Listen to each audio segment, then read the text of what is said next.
Hello, my one viewer. Are you out there? I know we're just waiting for people to sign in. I can't see a video. Hello, second viewer.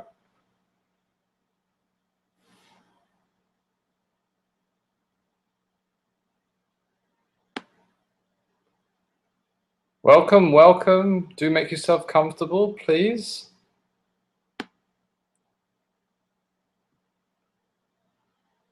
If you want to share your face on the screen, you're more than welcome. If you wish to stay hidden, the choice is yours.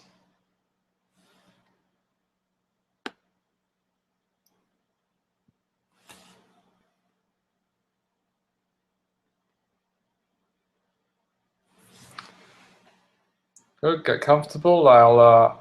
We'll start at say 12:05. Just give people a chance just to crew in from the last session.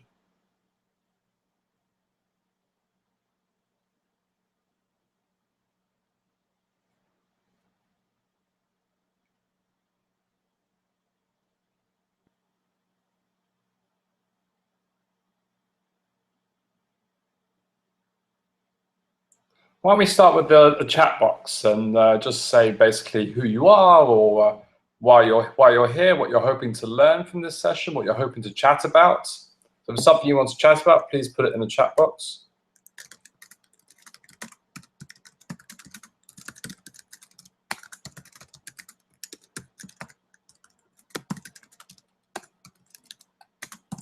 I'll just put a little chat box over there. If there's something you particularly want to talk about, you want to share, you want to discuss, please feel free, put it in the chat box and make sure that we get around to it.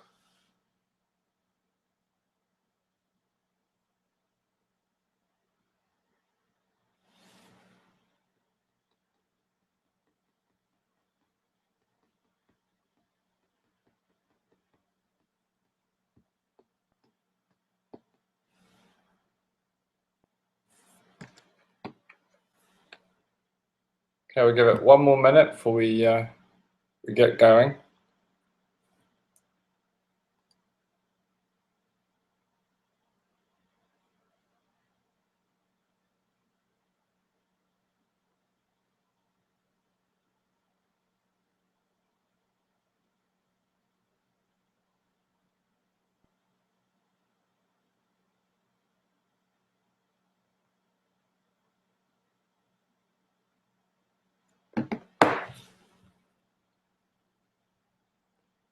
All right, we'll make a start. My name is Richard Bremer, and I'm going to be taking the session on Love and Marriage, a tale of technology and reading.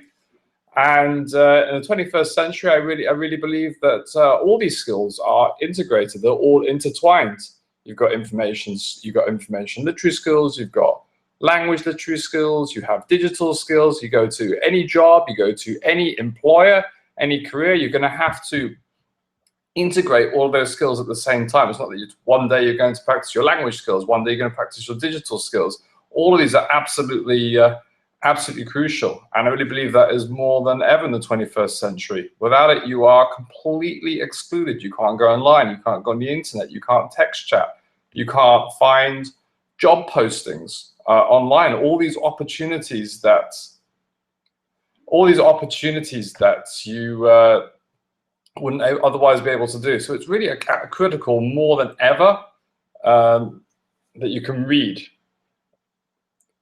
So just to start in the chat box, what I wanted to do is when you hear the phrase mobile learning, what's the first sort of thing that pops into your head? I'm kind of interested just to get a feeling what everyone's thinking. So when you hear the phrase mobile learning, what is it that you think of? I'll tap in the chat box.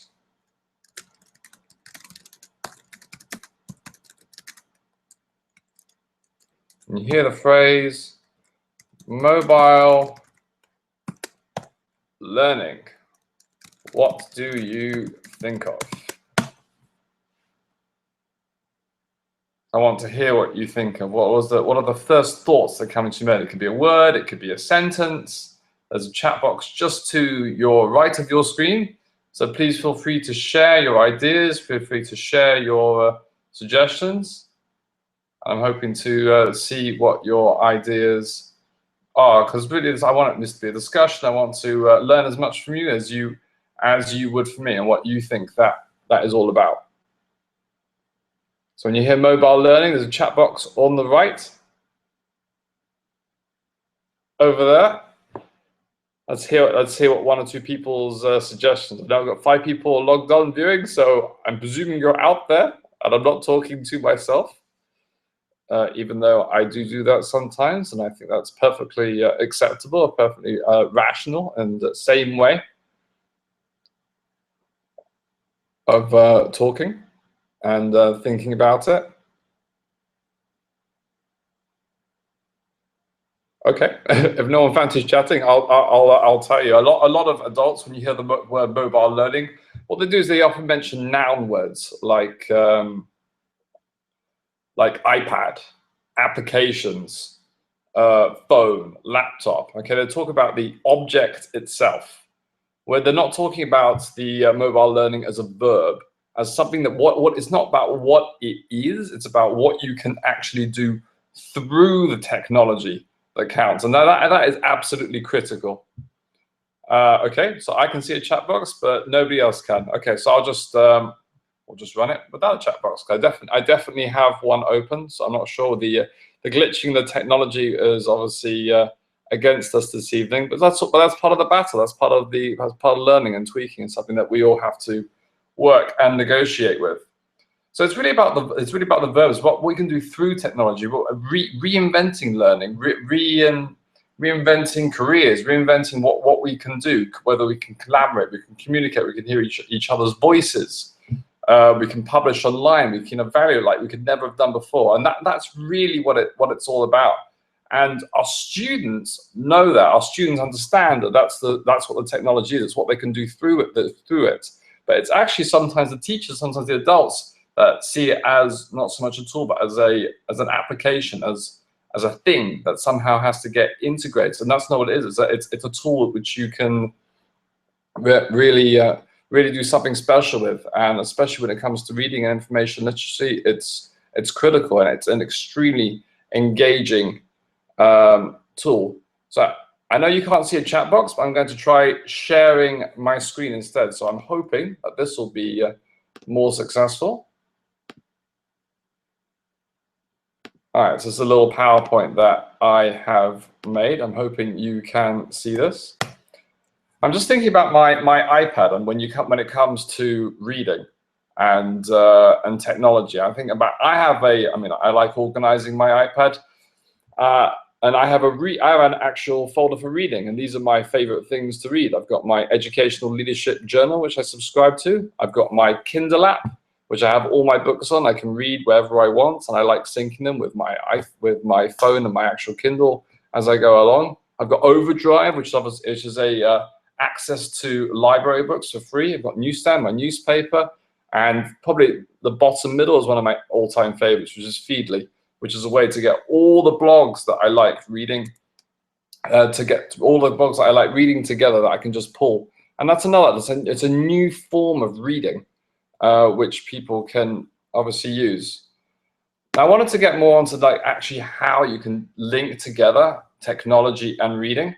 And one thing is digital storytelling. So I made a little movie for you.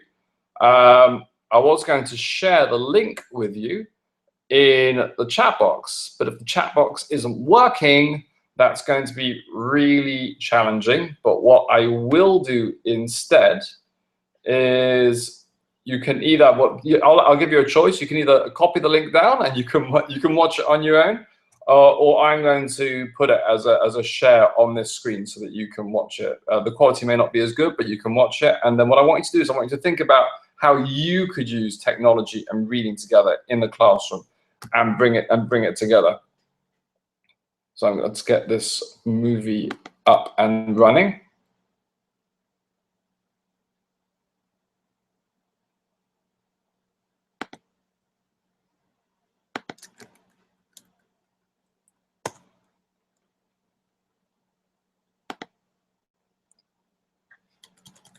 Good evening. My name is Richard Brummer, and my presentation this evening will be on the link between the 21st century technologies and learning literacy in our classrooms. Digital literacies and language literacies really have a symbiotic relationship. Both these skills are essential for life in the 21st century. So we can teach our students how to read, write, speak, and listen, and learn those comprehension skills. And we can also teach how to use the technology side, which are both skills, both tools that they'll need for modern life. But the reality is that if you intertwine the two skills together, the power and the ability for students to learn through the unison of these two skills is magnified tenfold. And I want to start my presentation by giving you a few examples of how you can use 21st century technology for digital storytelling. So let's take a look. Hi, my name is Richard Brummer. Welcome to the Telegami app, where you can create your own character, your own background, and then do a voiceover. How about this for an idea? Each student creates their own character and voiceover and speaks for 30 seconds about their weekend. Piece the movies all together, and then present.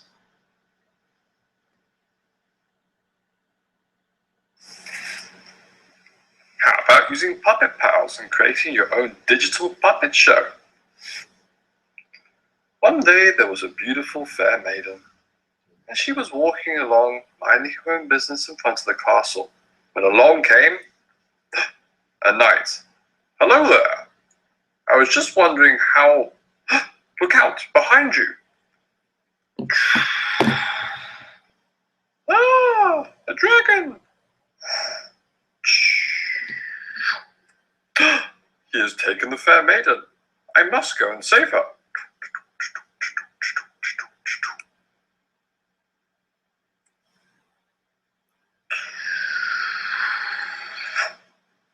Oh, thanks for that. Is he gone? I think so. Thank you. So irritating when you're just trying to walk in front of the castle grounds and these knights come along and they want to talk to you. Thank you so much, Mr. Dragon. You're welcome as always, fair maiden.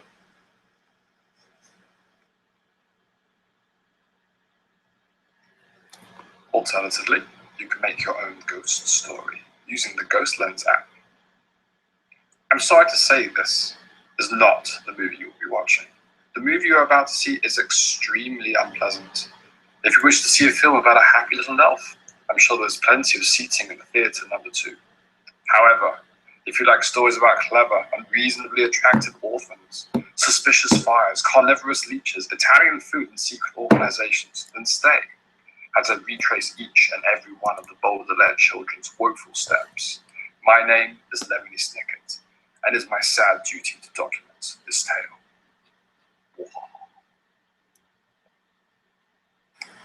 You could recite the works of William Shakespeare, such as Romeo and Juliet, using the Chatterpix app.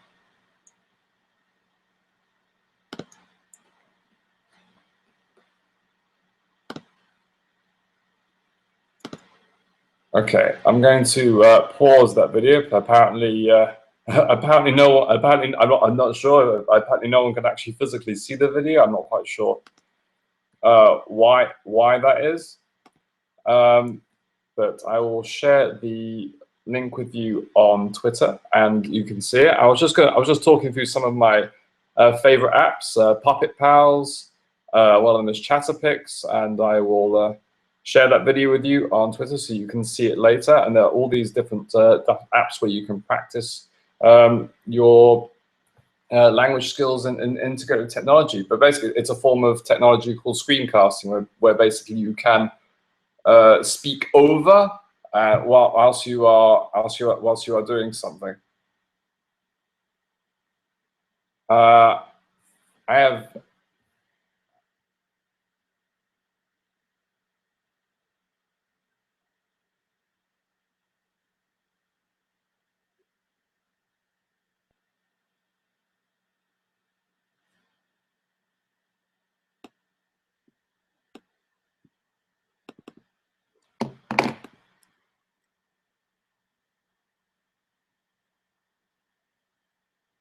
Yeah, so anyhow, but let me talk. If you can't see the apps, then let me screen share and let me at least show you some of the different information. So I'm getting a bit flustered because I feel like the technology isn't working, and you have this big plan for this presentation, and I suppose that kind of happens in a lesson as well. You have to just kind of make it work and keep going through, and you learn those lessons, and this is what the students are learning as well at the same time. How to do things on the fly, and they gain other skills like confidence and collaborating and networking as a result. And these are the sorts of skills that they are going to need in any event. So let me get my presentation back, and I will talk you through that instead. Let me screen share my desktop. Okay, I'm going to screen share my desktop. Whoa.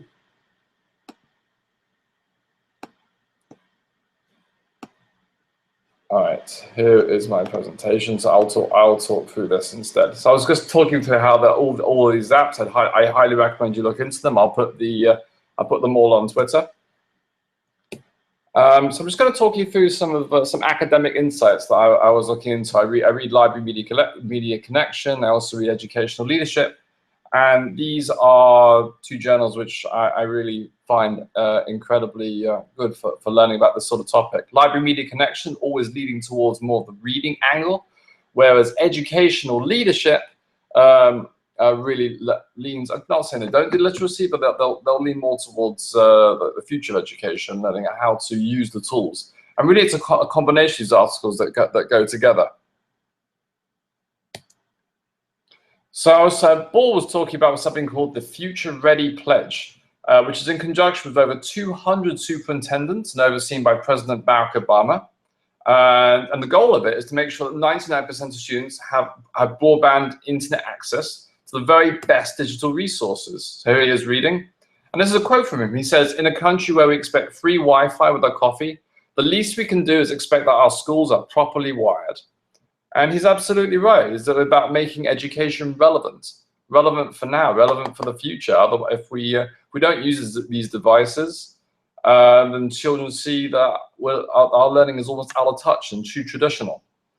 So 7 tenets of Future Ready, nearly all of which require leaders in the field of reading, such as librarians, direct their implementation. And Ball says that librarians must help determine the best route for developing and implementing personal digital devices and help provide the resources to support their ongoing use. So Barack Obama has the vision and the superintendents have the vision, but the implementation is down to the leaders of reading, such as librarians and media specialists. So here are the 7 tenets of Future Ready, just for you to view over. They're fostering a culture of digital learning. They help schools and families transition to high-speed connectivity. They're empowering educators through professional learning, accelerating progress towards universal access to quality devices for all our students, providing access to quality digital content, offering digital tools to help students and families reach higher goals, and mentoring other districts and helping them transition to digital learning. So students really envision learning as a 24/7 enterprise, and you have to think about it. 24/7, that means that they're only at school for 8 hours a day, but if they envision learning as 24/7, then we have got to move forwards and develop our learning online, whether it's flipped classroom learning or whether it's from providing our students with appropriate information resources to research and to learn from online so that they can access it and communicate and publish and work with each other at any time and anywhere. Students perceive online classes and text, digital games, and mobile devices as vital gateways of their increased engagement in an ability to learn. And if that's their perception, then that's really what we should make happen in the classroom, and we have to be aware of that. So today's students, the ideal learning experience is social, untethered, and digitally rich. Social, students want to create and develop their own personalized learning networks. Untethered means students can access and publish their own learning from anywhere at any time through a growing multitude of technological mediums. Digitally rich, students want to use tools for learning that they see as relevant to the world in which we live. All right, it's time for a virtual field trip. So I wanted to get you all having a look at different websites which promote literacy, or they look at comprehension, different activities. I had planned to do this through discussion and through chatting. So perhaps maybe I can leave these websites with you. I'm going to leave them on the screen. I'll take a picture of them and I will leave them on Twitter for you, so that you also have an opportunity to learn with them. If we don't have the opportunity to chat, that's what we will do.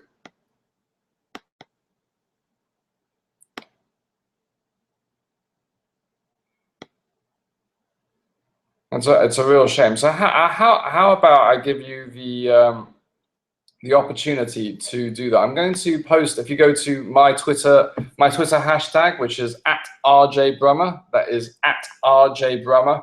I'm going to post a link to the movie that I made, so that you can have a look at that. And I'll keep this window open so you can come back and we can reflect on it. You have a look at the movie I made.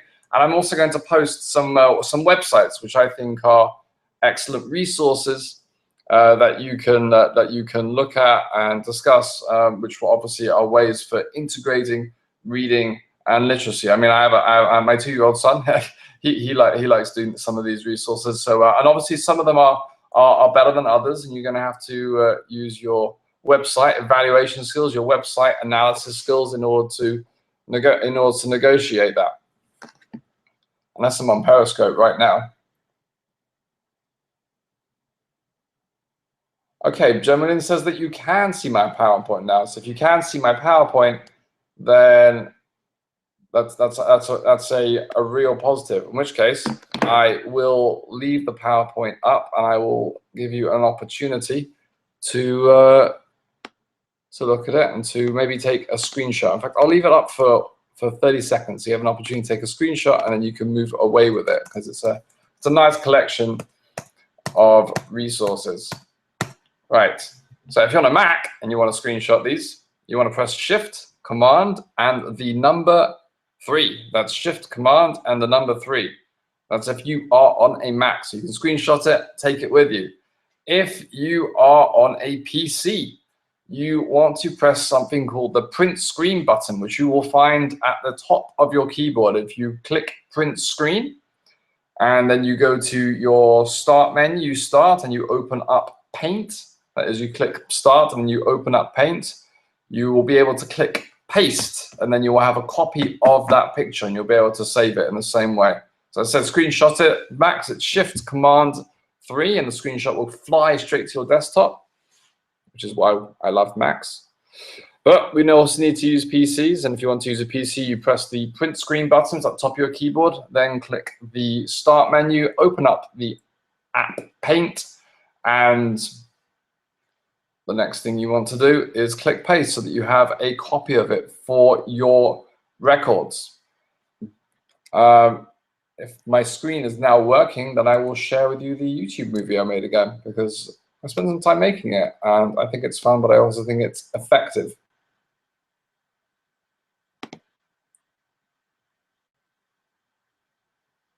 So let me screen share it again.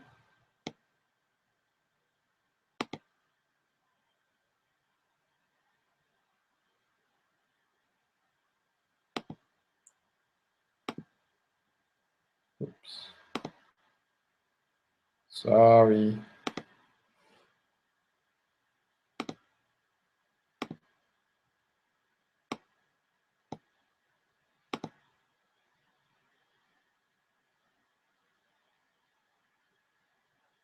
You don't see my screen.